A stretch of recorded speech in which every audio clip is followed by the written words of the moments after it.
ಎಲ್ಲರಿಗೂ ನಮಸ್ಕಾರ. ಯಾರು ನಮ್ಮ ಹೊಸ ಬೆಳಕು ಯೂಟ್ಯೂಬ್ ಚಾನೆಲ್ಗೆ ಸಬ್ಸ್ಕ್ರೈಬ್ ಆಗಿಲ್ಲ, ದಯವಿಟ್ಟು ಸಬ್ಸ್ಕ್ರೈಬ್ ಮಾಡಿ.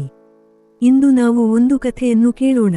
ಕಥೆಯ ಹೆಸರು ಶ್ರಮವಿಲ್ಲದ ಬದುಕು, ಎಚ್ಚರಿಕೆಯ ಗಂಟೆ. ಒಂದು ಪರ್ವತ ತಪ್ಪಲಲ್ಲಿ ಒಂದಷ್ಟು ಹದ್ದುಗಳ ಪರಿವಾರ ನೆಲೆಸಿದ್ದವು. ಅವು ಮುಂಜಾನೆ ಆಹಾರ ಹುಡುಕಲು ಹೋಗಿ ಸಂಜೆಯಾದೊಡನೆ ತಪ್ಪಲಿಗೆ ಮರಳುತ್ತಿದ್ದವು. ಎಲ್ಲವೂ ಒಂದಾಗಿ ಖುಷಿಯಾಗಿ ಜೀವನ ಸಾಗಿಸುತ್ತಿದ್ದವು. ಕೆಲವು ಪ್ರೌಢ ಮತ್ತು ಯುವ ಹದ್ದುಗಳಿಗೆಲ್ಲ ಗುಂಪಿನ ಹದ್ದು ನಾಯಕನಾಗಿತ್ತು. ಅದು ತನ್ನ ಪರಿವಾರದ ಹದ್ದುಗಳಿಗೆ ಸೂಕ್ತ ಸಮಯಕ್ಕೆ ಸರಿಯಾಗಿ ಸಲಹೆಗಳನ್ನು ಕೊಡುತ್ತಾ ಅಪಾಯ ಎದುರಾದಾಗ ಉಪಾಯದಿಂದ ಪರಿವಾರದ ರಕ್ಷಣೆ ಮಾಡುತ್ತಿತ್ತು.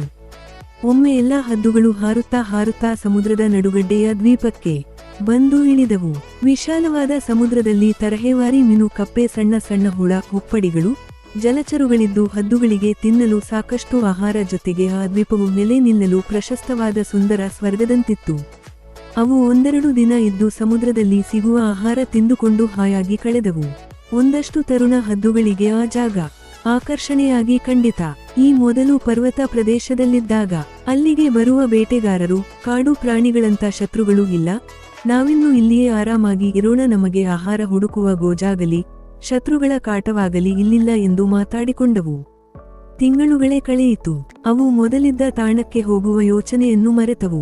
ಇದನ್ನೆಲ್ಲ ನೋಡುತ್ತಿದ್ದ ನಾಯಕನಾದ ಹಿರಿಯ ಹದ್ದು ತನ್ನ ಬಳಗದ ಹದ್ದುಗಳನ್ನೆಲ್ಲ ಕರೆದು, ನೋಡಿ ಮಕ್ಕಳೇ, ಇದುವರೆಗೂ ಮಹಾದೇವನ ದಯೆಯಿಂದ ನಮ್ಮ ಪರಿವಾರವೆಲ್ಲ ಸುಖವಾಗಿ ಇದ್ದೆವು.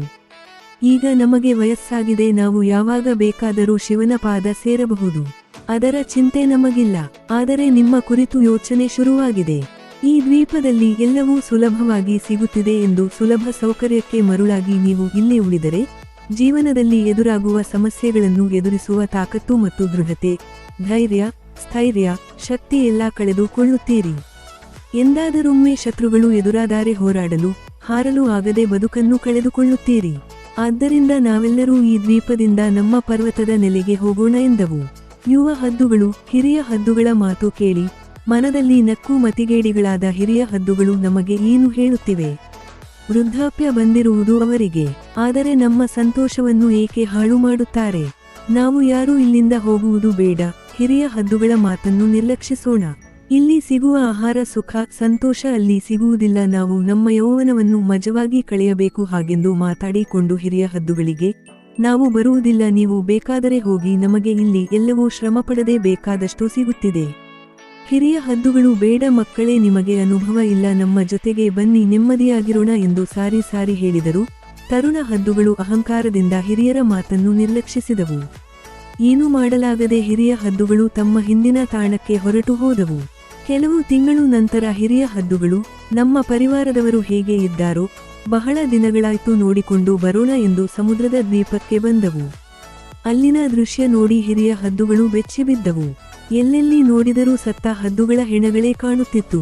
ಮಾಂಸದ ತುಂಡುಗಳು, ಹೆಪ್ಪುಗಟ್ಟಿದ ರಕ್ತ, ಪೊದೆಗಳ ಸಂದಿಯಿಂದ ಕೇಳಿ ಬರುತ್ತಿದ್ದ ನರಳಾಟ ಹಿರಿಯ ಹದ್ದುಗಳಿಗೆ ಕೇಳಿ ಸಮೀಪ ಬಂದು ನೋಡುತ್ತವೆ. ಪೊದೆಗಳ ಹಿಂದೆ ಅಡಗಿದ್ದ ಹದ್ದುಗಳ ಮುರಿದ ಕಾಲುಗಳು, ಕಿತ್ತು ಹೋದ ರೆಕ್ಕೆಗಳು, ಮೈಮೇಲೆ ಗಾಯಗಳಾಗಿ ನೋವಿಗೆ ನರಳುತ್ತಿದ್ದವು. ತಲ್ಲಣಗೊಂಡ ಹಿರಿಯ ಹದ್ದುಗಳು ಅವುಗಳ ಸಮೀಪ ಹೋಗಿ, ಮಕ್ಕಳೇ, ನಿಮಗೆ ಏನಾಯಿತು, ಏನಿದು ನಿಮ್ಮ ಅವಸ್ಥೆ ಎಂದು ದುಃಖದಿಂದ ಕೇಳಿದವು. ಹಿರಿಯ ಹದ್ದುಗಳನ್ನು ನೋಡಿ ಸ್ವಲ್ಪ ಚೇತರಿಸಿಕೊಂಡ ಎರಡು ಹದ್ದುಗಳು ತೆವಳುತ್ತಾ ಮುಂದೆ ಬಂದು, ತಾತ, ಆ ದಿನ ನೀವು ಹೇಳಿದ ಮಾತನ್ನು ನಿರ್ಲಕ್ಷಿಸಿದೆವು. ನೀವು ಹೇಳಿದ್ದು ನಿಜ. ಬರುವ ಸಮಸ್ಯೆಗಳನ್ನು ಎದುರಿಸಿ, ಹೋರಾಡಿ, ತಪ್ಪಿಸಿಕೊಂಡು ಹಾರುವುದು ಹೇಗೆ ಎಂಬುದನ್ನು ನಾವು ಕಲಿಯಲಿಲ್ಲ. ಆ ತಪ್ಪಿಗೆ ನಮಗೆ ಈ ಶಿಕ್ಷೆಯಾಯಿತು. 4 ದಿನದ ಹಿಂದೆ ಬೇಟೆಗಾರರು ತುಂಬಿದ ದೊಡ್ಡ ಹಡಗು ಬಂದಿತು. ಬೇಟೆಗಾರರ ಜೊತೆ ಬೇಟೆ ನಾಯಿಗಳು ಇದ್ದವು. ಬೇಟೆ ನಾಯಿಗಳು ನಮ್ಮನ್ನು ನೋಡಿ ಹೆದರಿದ ಅವು ದೂರದಲ್ಲೇ ನಿಂತಿದ್ದವು. ಸ್ವಲ್ಪ ಹೊತ್ತು ಕಳೆದಾಗ ಹಾರುವ ಸಾಮರ್ಥ್ಯ, ಆಕ್ರಮಣ ಮಾಡುವ ಶಕ್ತಿ ನಮಗೆ ಇಲ್ಲ ಎಂದು ಅವು ತಿಳಿದುಕೊಂಡವು. ಅವು ಒಟ್ಟಾಗಿ ಹಾರಿ ಓಡಿಬಂದು ನಮ್ಮ ಮೇಲೆ ಎಗರಿ ಆಕ್ರಮಣ ಮಾಡಿ ನಮ್ಮ ದೇಹವನ್ನು ಪರಚಿ, ರೆಕ್ಕೆ ಪುಕ್ಕಗಳನ್ನು ಹರಿದು ಬಿಸಾಕಿ ಮಾಂಸ ಎಳೆದೆಳೆದು ಕಿತ್ತು ತಿಂದವು. ನಾವು 4-5 ಹದ್ದುಗಳು ಮಾತ್ರ ಪೆಟ್ಟಾಗಿದ್ದರೂ ಅವುಗಳಿಂದ ಹೇಗೋ ತಪ್ಪಿಸಿಕೊಂಡು ಕಲ್ಲು, ಬಂಡೆ ಹಾಗೂ ಪೊದೆಗಳ ಹಿಂದೆ ಕಾಣದಂತೆ ಅಡಗಿ ಕುಳಿತು ಜೀವ ಉಳಿಸಿಕೊಂಡೆವು ಎಂದು ಕಣ್ಣೀರು ಸುರಿಸುತ್ತಾ ಹೇಳಿದವು.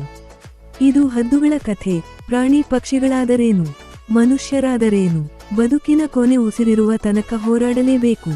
ಹೋರಾಟ, ಶ್ರಮ, ಕಠಿಣತೆ ಇಲ್ಲದ ಜೀವನವೇ ಇರುವುದಿಲ್ಲ. ಇದ್ದರೂ ಅದು ಅಪಾಯದ ಮುನ್ಸೂಚನೆ. ಸವಾಲು ಸಮಸ್ಯೆಗಳನ್ನು ಧೈರ್ಯದಿಂದ ಎದುರಿಸಿ ಜೀವನ ನಡೆಸಲು ಕಲಿಯಬೇಕು. ಹಾಯಾಗಿ ಕುಳಿತು ಜೀವನ ನಡೆಸಲು ಆಗುವುದಿಲ್ಲ. ಒಂದು ಸಮಸ್ಯೆ ಕಳೆಯಿತು ಎನ್ನುವಾಗ ಮತ್ತೊಂದು ಎದುರಾಗುತ್ತದೆ. ಕೆಲವು ಸರಳವಾದ ಸಮಸ್ಯೆ ಆದರೆ ಮತ್ತೊಂದು ಕಠಿಣವಾಗಿರುತ್ತದೆ.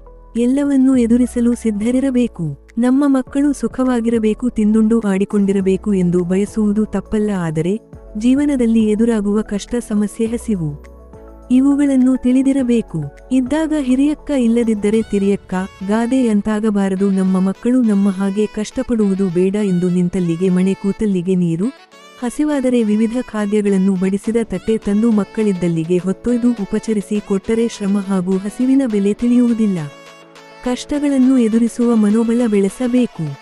ಶ್ರಮದ ಬದುಕು ಮನುಷ್ಯನ ಮನೋಬಲ ಹೆಚ್ಚಿಸಿ ಸದೃಢರನ್ನಾಗಿ ಮಾಡುತ್ತದೆ. ಮನಸ್ಸಿನ ಭಯ, ಆತಂಕ, ಅಂಜಿಕೆ ದೂರವಾಗುತ್ತದೆ. ಎಲ್ಲರಿಗೂ ಧನ್ಯವಾದಗಳು.